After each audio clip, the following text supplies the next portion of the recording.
artist. Artist? Artist, ayan. Sexy, ang sexy lang ng ano namin doon. Pag-init kasi, ang sarap magbaba, di ba? Pag-init na init ko, kapag ka lang doon. Yung mga boys, nakachamba. Yung naka-ano. Ikaw ba? Ano ba, mahilig ka ba sa sushi? Oo naman. Mahilig ako sa beach. So, pag ganun talagang kubaran. Kubaran, gusto yan, kubaran. Ang betong damit pagka swimsuit, yung nakagilid, di ba pag-gilid? Yung ibang bikini kasi yung pag-gilid yung lower part. Pero dapat, kita mo sa yung body. Parang naka-push up yung parang pagka nag-posing tayo, tingin-tingin lang yung mga boys, tingin-tingin lang yung mga people around the beach.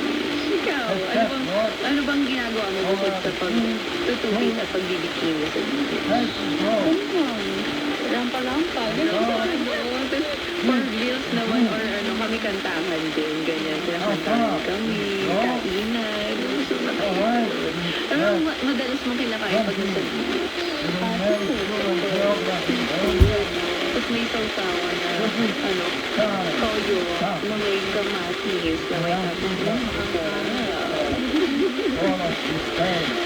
pag nasa beach, damang-dama ko yung init, yung anong tawag sa breeze ng ocean, breeze ng ano, tapos naka-floating ka lang. Tapos, yung mga tao nakatingin lang sa'yo, parang may lumulutang, parang may salbabuda siyang dala sa ano.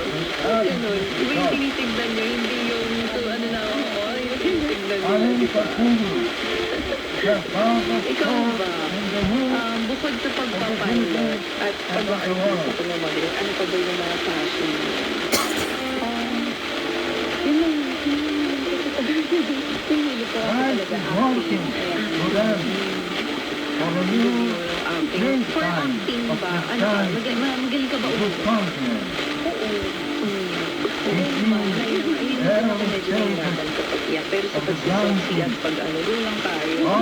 Paano pag mga tayo ba?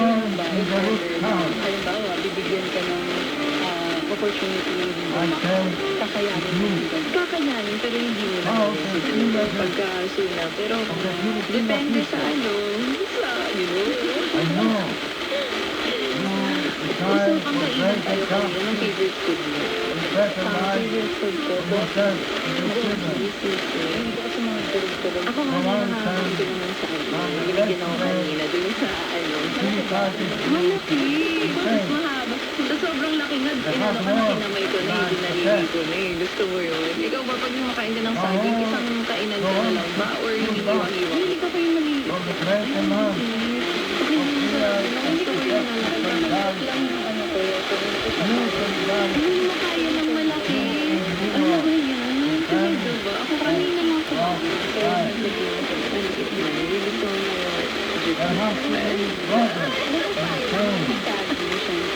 Ang kanina pinapili talaga ako. Gusto mong prutas.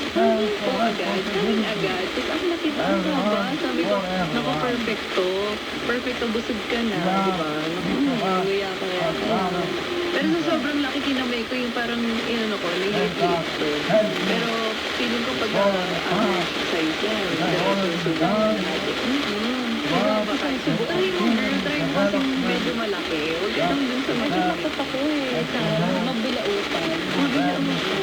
Ako gusto ko lang na, ayaw mo na bibilautan. Meron namang water. Pwede naman ano din, or mag-time for yours. Kung muna ba kumain. Siyempre masarap pag kumakain ko yung tuloy-tuloy. Oo, at dahil dyan, mamaya pwede natin pag-usapan ng kainan. And I'm sure nag-iinit na ang ating mga listeners and viewers na nakatutok ngayon. Kaya it's about time. Kanto-tel na! Dito sa Kanto-tel, pag-uusapan natin ng mga kwentong kanto na ipinadala sa ating mga tropang Walkman.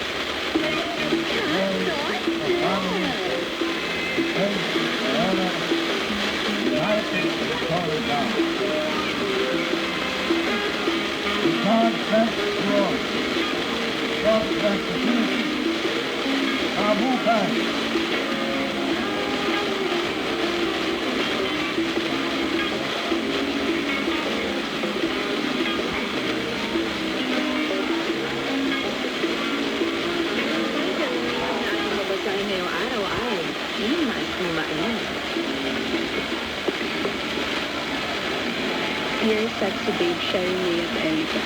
Sumainyo nawa ang isang pagpalang gabi sa pagdating ng sulat ko ito. Congratulations din sa lahat ng mga nangyayari. Dito sa aming lugar sa Hagay ng Bulacan, talagang araw-araw pinag-uusapan ng mga istorya kasama dito. Kayo ang bida sa mga pandohan dito. Lalo na kapag nagkukwentuhan kami ng mga lalaki. Hangad ko na lang mapabilang ang aking kwento sa hangin ng mga patok ng kwento. Subalit bago yan ay hayaan mo muna ipakilala ko ang aking sarili. Paano ba siguro yung mga Ako'y wala pang asawa sa edad ng 34. Ayon nga sa mga kababayo ko, siguradong may talo na raw ako sa pangit dahil hanggang ngayon ay wala pang babae sa